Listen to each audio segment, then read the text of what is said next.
Welcome to Brook Trout Homestead. Today we're going to talk about tomatoes.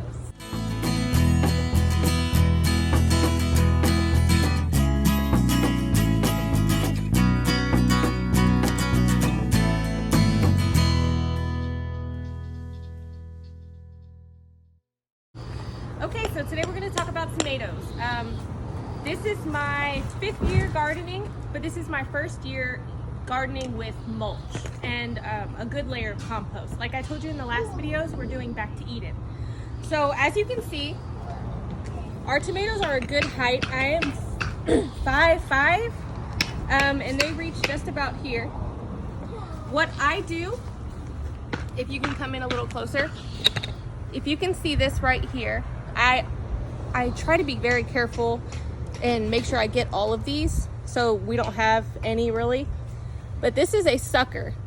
They're usually a lot longer. They grow really fast and they grow in between these. See, there's a tiny one right there. What a sucker is, it's just another branch. And I make sure to prune all of those because honestly, they're really unneeded. Unless you want a big bush of tomatoes, it's really hard to stake up and it messes up the airflow. So it does nothing to the plant if you prune it, but encourage growth in the tomatoes.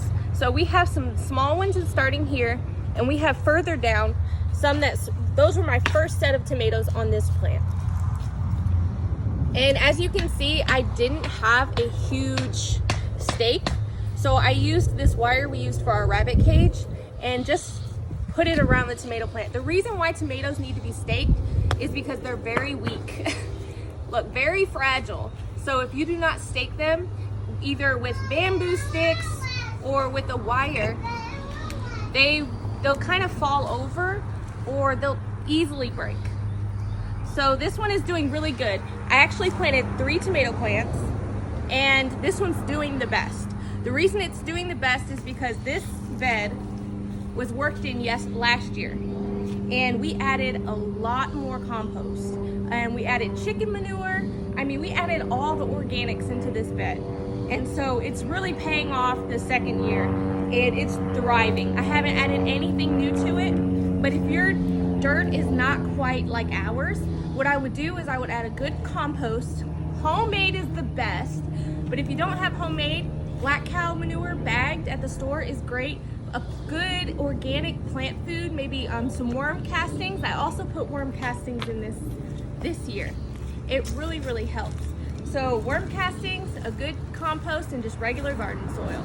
And I know a lot of people who actually, because tomato plants, they can get end rot. And a good way to avoid that, not overwatering and maybe adding something like that's full of calcium. I know people who put Tums under their tomato plants, and I know people who put a dead fish under their tomato plants. Do whatever you can do to make sure you get a good tomato plant, but always remember to prune the suckers, because I mean, look, we have tomato flowers all over, and I've noticed pruning the suckers encourage them to be on the top. I have so many of the flowers, so we should have a good harvest. I'm going to take you to the next tomato plant. Okay, so this one is pretty much, actually this one's a lot higher. It's almost to my chin, but it's a lot thinner than the other one. This right here was actually a sucker that I forgot to prune. And this is the exact reason why we prune them. If you come in here, I don't know if my husband can, you see this? This grew in the middle of these two. I saw it maybe when it was like up to here. And I was just like, you know what? I'm not gonna prune that, it's already too big. So this is what happens. And I mean, look, it has flowers, that's good and all, but it's really hard to maintain this, and look how fragile it is. And I'm not putting another stake here because I have carrots here and I have other plants growing, so I kind of just let it hang. And this plant is my loofah. I had to remove it from this branch a few times because it likes to twirl its tendrils and it wanted to climb up this. So I mean, it gets in the way, but if you do have a situation where you forgot to do one and it's already big, you might as well just let it go. So this one's doing pretty good too, and as you can see, I lost a lot of these little sticks and my kids were playing with them, they've broken, so I ended up using just a regular little string, whatever works to hold them up. And what I've found is the higher your stakes, that's as high as your tomato plants will grow. So if I put these stakes just maybe a foot taller, the tomatoes will grow that way if you're staking them properly and they have a good soil. So I'm going to take you to the last tomato plant. Okay, so this is our last tomato plant. This one was actually planted the same time as the other two. And the reason why it is so sad is because this is our new mulch and there's not much soil, good soil underneath it. And I kind of just had this plant and I wanted two, but I had three. A lady gave me another one for free. So I was like, I don't know where to put it. Let me just dig a hole real quick and just throw it in there. And I forgot what I added, just a regular garden soil. Well, it definitely shows, guys. Last minute when I noticed it was doing horrible, it had really bad yellow leaves on the bottom. I ended up pruning, I think 4 branches off this one because it was dying. So when I realized that, I went and I grabbed more compost and I grabbed some worm castings and I kind of made a mound over it. With tomato plants, another thing to know, their whole stem is full of roots. It has a furry stem and that fur is roots, and you'll start to see little bumps. Those are roots ready to go into the dirt. So I could actually put dirt all the way up to here if I want to. What I recommend is when you get a plant from the nursery, if you don't plant it from seed, start the dirt all the way to the bottom leaves and encourage those roots to come out because it's gonna be really good and beneficial for your tomato plant. Oh, and what I just remembered, I actually have one more tomato plant. I did not plant it. It came from a tomato I had last year and I actually found it coming up, I think, a few weeks ago, and I ended up putting a wire around it. I could actually show you that one right now.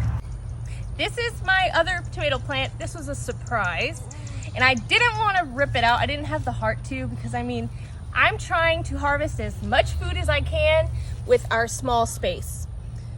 This tomato plant is doing really well. This was another bed that I put a lot of compost in, but nowhere near the first tomato plant I showed you. And if you come close, if he's able to, there's the fur coming out that I told you about earlier. See that white stuff? That's actually roots ready to be coming in. So if I wanted to put compost up to here, it would root out and it would help the plant.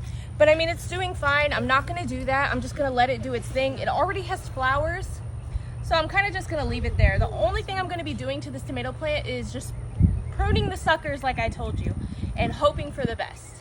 Well, I hope you enjoyed today's episode. I hope I helped you with the tomato plant situation, and you can grow them in containers as well. It's just the same thing. A good compost, a good garden soil, some worm castings, which are excellent for the tomato plants, and maybe even some bone meal or azomite. There's so many different organic ways to amend the soil properly to get a good harvest out of your plants, out of your tomatoes. Thank you so much. Bye.